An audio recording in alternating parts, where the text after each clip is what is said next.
pertanyaan, Bapak menyampaikan cuma 4 ya. Tapi yang 4 itu akan ditanya ketika ada yang ngobrol. Pak Dupang, tolong dilihat anak yang mana yang ngobrol. Apa yang Bapak sampaikan, Bapak akan nanya. Sudah siap? Ya. Oke. Assalamualaikum warahmatullahi wabarakatuh.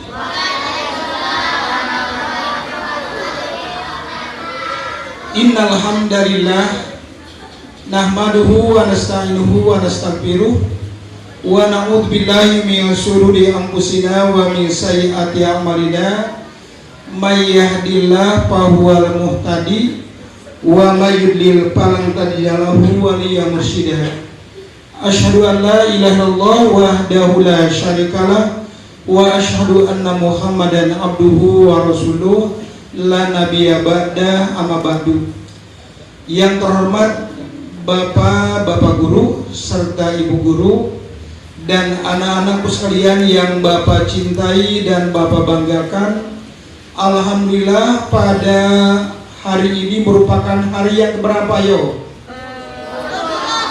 Hari yang ke 21 atau 20? Kita puasa berapa hari, sudah berapa hari? Berapa? Hari yang ke-20 berarti kita tinggal berapa hari lagi? 9 hari lagi.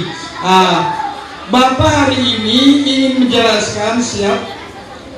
Bapak dalam sambutan kali ini sudah siap? Bapak berangkat dari Jakarta jam 2 sampai di sini setengah 5 ingin menemui kalian. Karena kemarin Bapak tidak menemui, tidak bertemu dan tidak bisa buka bersama. Bapak ingin menyampaikan ada 4 manusia yang dirindukan Allah masuk surga. Coba angkat tangan siapa yang siap masuk surga. Nah, jadi kata Nabi ada 4 manusia yang dirindukan Allah masuk surga. 1, dengarkan, 1 orang yang rajin dan istiqomah membaca Al-Quran. Hadisnya al-jannatu mustaqotun ila arba'ati nafarin. Surga merindukan 4 golongan manusia. Rindu Allah, rindu ingin segera memasukkan 4 golongan manusia ke dalam surga. Yang pertama, talil Quran. Orang yang rajin, anak yang rajin membaca, mempelajari, memahami dan mengamalkan isi Al-Quran. Ulang tadi, membaca, mempelajari, memahami isi Al-Quran. Tadi pertama ya, dirindukan untuk masuk surga. Sehingga kalau anak yang sering membaca Al-Quran, coba angkat tangan di rumahnya yang punya Quran terjemah. Hari ini kamu membaca 1 ayat artinya apa? Jadi pertama, sehingga anak yang rajin, anak yang rajin istiqomah membaca Al-Quran. Tadi Ustaz melihat ada anak yang tasmi 30 juz tadi kan? Ada berapa anak tampil? 1, 2, 3, 4, 5. Nah ini berarti dia istiqomah terus menerus. Maghrib dibaca lagi, Isya dibaca lagi, subuh dibaca lagi, sehingga Al-Quran ada di sini ya. Jadi anak yang rajin tekun membaca Al-Quran itu dirindukan masuk surga. Sehingga dengan Al-Quran itu manakala dibaca, dipelajari, dipahami, jalan hidup kamu semakin jelas. Kita sedang di mana? Sedang di alam dunia. Mau ke mana? Mau ke alam akhirat. Sedang di mana? Sedang di alam dunia. Mau ke mana? Ke alam akhirat. Siapa yang ingin kamu temui? Allah. Apa yang ingin kamu temui? Ayo ulangi. Kamu sedang di mana? Di alam dunia. Mau kemana? Siapa yang ingin kamu temui? Apa yang ingin kamu temui? Surga. Surga apa? Jannatun Naim, Jannatu Adan, Jannatul Ma'wa, Jannatul Firdaus. Itu yang akan ingin kamu temui. Sama siapa kamu ingin menemui surga itu? Satu, sama orang tua. Dua, sama saudara. Ada ketika kamu masuk surga, ada 3 manusia yang akan ditanya. Ketika namanya, ketika Irul masuk surga, 3 yang akan ditanya. Yang paling duluan ditanya Irul.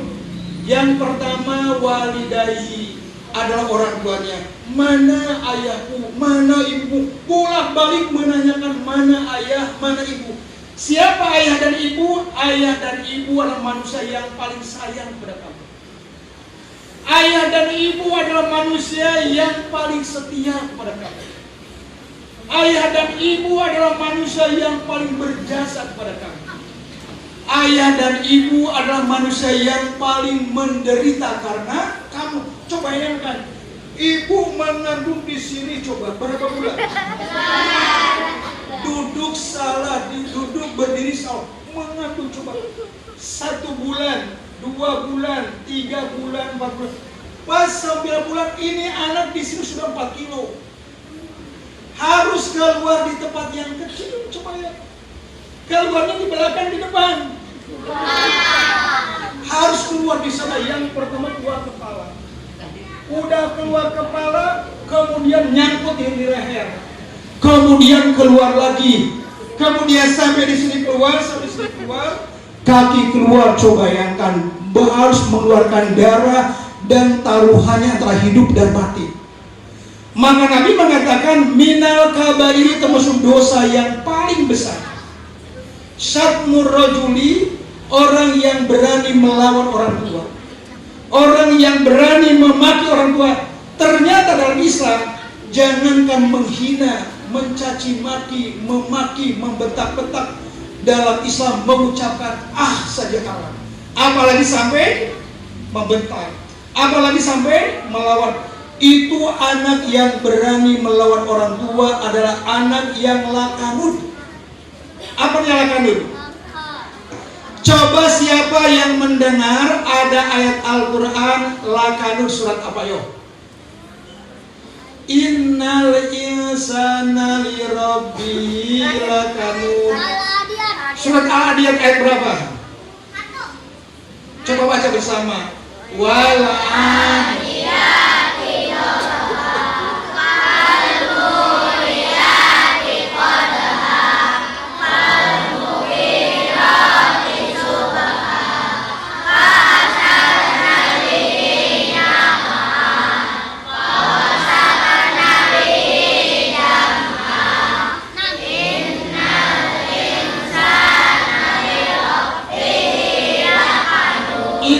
insana, sesungguhnya manusia lirobi kepada Tuhannya lakanud, nggak tahu diri. Manusia yang tidak tahu diri, manusia yang tidak tahu berterima kasih. Coba ibu tadi mengandung berapa bulan? 9 bulan. Setelah 9 bulan melahirkan, taruhannya antara hidup dan mati. Banyak orang tua yang meninggal dunia karena mengeluarkan anak. Kemudian anaknya hidup, ibunya meninggal dunia.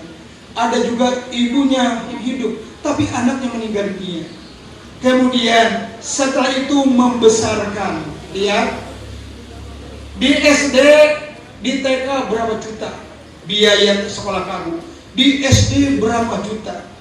Di SMP berapa juta? Di SMA berapa juta? Kemudian di perguruan tinggi berapa juta? Setelah itu kerja, udah kerja, nikah, yang diurus siapa? Istri dan anak. Sementara orang tua ditinggalkan, coba ya. Jadi ternyata manusia yang berani melawan orang tua adalah manusia yang lakadun, manusia yang tidak tahu diri. Kemudian yang kedua, satu orang yang dirindukan masuk surga, satu perempuan yang dirindukan masuk surga, satu apa? Orang yang rajin membaca Al-Quran. Dua, siap akan ditanya nih. Dua, wahafizil lisan, orang yang bisa menjaga mulut. Kenapa? Dengan mulut bisa mendatangkan kebaikan. Dengan mulut pula orang bisa mendatangkan keburukan. Mana jamnya? Coba lihat, supaya bisa tidak lebih 17. Jadi ternyata lihatlah nih, wahafizil lisan. Jadi mulut itu bisa mendatangkan kebaikan, bisa mendatangkan keburukan. Teman-teman senang kepada kamu karena kamu orangnya bicaranya ramah, sopan, ya kan? Kemudian mulut mendatangkan kebaikan karena mulut digunakan membaca Al-Quran, mempelajari Al-Quran, kemudian memperbanyak berzikir, memperbanyak berdoa, memperbanyak istighfar, maka mulut akan mendatangkan kebaikan. Tetapi manakala mulut digunakan untuk menghina orang, mengejek orang, mencaci maki orang, berbohong, apalagi coba ngomong kotor, maka mulut akan mendatangkan keburukan bagi kita. Makanya Nabi mengatakan, kul khairon auliyasmut, berkatalah kamu dengan perkataan yang berkatalah kamu yang baik atau lebih baik.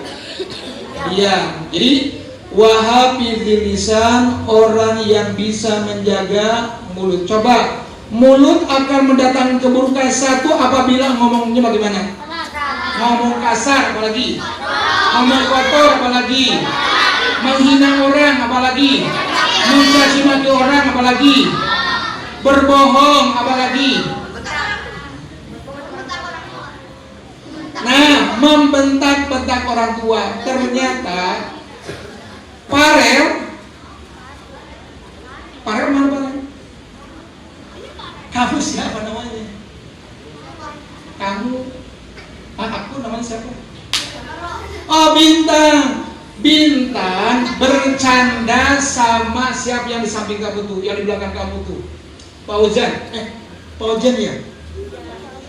Kata Bintang, dasar tiang listrik kepada Pak Ojan. Kenapa Bintang makanan tiang listrik? Karena orang tua Pak Ojan kurus. Malah Pak Ojan bilang dasar tanggungan kerupuk. Karena ibunya Bintang itu besar, bapaknya besar, tinggi. Ini kan hanya sekedar contoh ya. Jadi tadi Bintang mengatakan tiang listrik kepada siapa?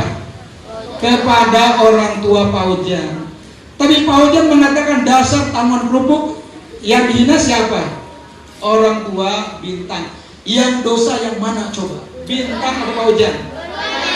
Yang dosa yang pertama.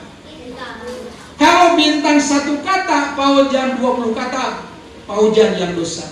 Kata Nabi, minal kabairi, termasuk dosa yang paling besar, seseorang mencaci maki ayahnya sendiri.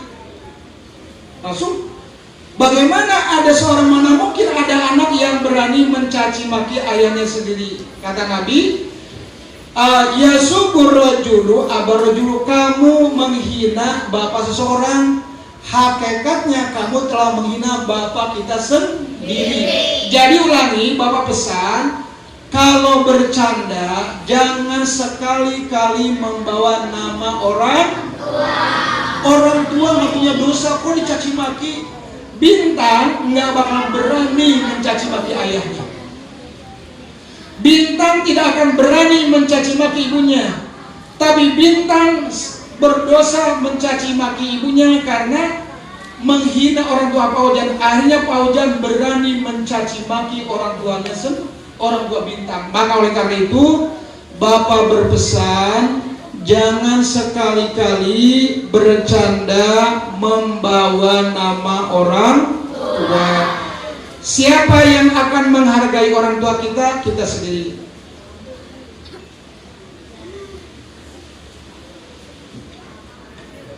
Yang dirindukan masuk surga satu.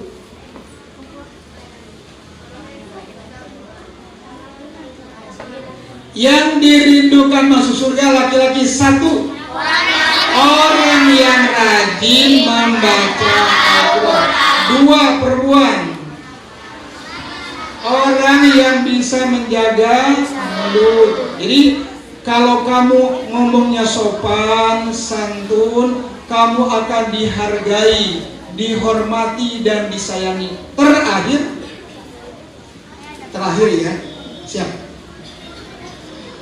Orang yang dirindukan masuk surga adalah as-saumu fi Ramadan. Orang yang berpuasa di bulan Ramadan. Saumnya bagaimana? Saumnya yang bisa begitu selesai Ramadan kita mendapat rahmat Allah, mendapat kasih sayang Allah, dan mendapat pengampunan dari Allah. Begitu selesai Ramadan, kita persis seperti bayi yang baru lahir ke alam dunia. Apanya? Ulangi. Begitu selesai Ramadan, kita persis seperti bayi yang lahir ke alam dunia. Apanya? Bersih dan dosa. Sama seperti dosa dibersihkan dengan ibadah saum, dibersihkan dengan sholat tarawih. Yang kedua, ibadah saum yang bisa dirindukan masuk surga adalah ibadah saum yang tidak abtar. Tahu abtar nggak? Coba, kamu pernah mendengar abtar di mana? Ayo. Inna sani'aka huwal abtar. Surat apa? Ayat berapa? Bagaimana bunyinya? Inna a'toina al-kausar fasolli lirabbika wanhar inna syani'aka huwal abtar. Jadi kata Nabi, orang yang dirindukan masuk surga itu adalah orang yang tidak abtar saumnya. Begitu selesai ibadah puasa, alhamdulillah selesai. Selesai apanya? Satu, puasanya. Dua, tarawihnya. Tiga, sahurnya. Empat, berjamaahnya di masjid. Lima, bukannya apalagi. Dan yang terakhir, ahlullahnya. Begitu selesai Ramadan, sholatnya berhenti, nggak mau ke masjid lagi. Padahal kemarin sebelum Ramadan, maghrib ke masjid, isya ke masjid, subuh ke masjid. Begitu selesai Ramadan, nggak mau ke masjid lagi. Satu. Dua, selesai puasanya. Harusnya begitu selesai Ramadan, kita melanjutkan puasa 6 hari di bulan Syawal. Kemudian puasa Senin Kamis. Nah, jadi ternyata ngomong kasar, ngomong lemesnya berubah. Jadi ngomongnya ngomong kotor, ngomong jorok, kasar, menghina orang, mengejek orang, mencaci maki orang. Berarti orang yang puasa seperti itu tidak dirindukan oleh Allah untuk masuk surga. Yang dirindukan oleh Allah satu, puasanya bisa melahirkan buah, mendapatkan rahmat Allah dan kasih sayang Allah. Dan ibadah saumnya berlanjut, sholat tarawihnya berlanjut, sholatnya pun berlanjut, tidak abtar. Mengerti? Terakhir, laki-laki dulu, coba sebutkan 3 golongan manusia yang dirindukan masuk surga. Satu, orang yang rajin dan istiqomah membaca Al-Quran terus-menerus, maghrib baca, isya baca, subuh baca. Dua, orang yang bisa menjaga mulut dari ngomong kotor, ngomong jorok, ngomong kasar, menghina orang, mencaci maki orang, menceritakan kejelekan orang. 3, orang yang berpuasa di bulan Ramadan. Perempuan, coba sebutkan 3 manusia yang dirindukan masuk surga. 1, orang yang rajin membaca Al-Quran dan istiqomah atau terus. 2, orang yang bisa menjaga mulut. Yang ketiga, orang yang berpuasa di bulan Ramadan. Anak-anakku sekalian, demikianlah Bapak yang Bapak sampaikan atas kerinduan Bapak kepada kalian pada hari ini. Bapak alhamdulillah bisa bertemu dengan kalian, bisa bersilaturahmi dengan kalian. Baiklah, kita akan melanjutkan kepada acara kalian, yaitu apa tuh? Usah aja belum ditahu sih ya. Oh gitu. Nggak apa-apa, masih ada waktu. Demikianlah barangkali yang Bapak sampaikan dalam kesempatan kali ini. Mudah-mudahan puasa kalian diterima oleh Allah Subhanahu Wa Taala dan kamu menjadi anak yang soleh. Bapak doakan, 1, mudah-mudahan kalian menjadi anak yang soleh dan solihat. Yang kedua, mudah-mudahan kalian menjadi anak yang berkah. Anak yang berkah adalah anak yang amal solehnya, kebaikannya mengalir kepada orang tua. Demikianlah yang Bapak sampaikan. Akhirul kalam. Wassalamualaikum warahmatullahi wabarakatuh.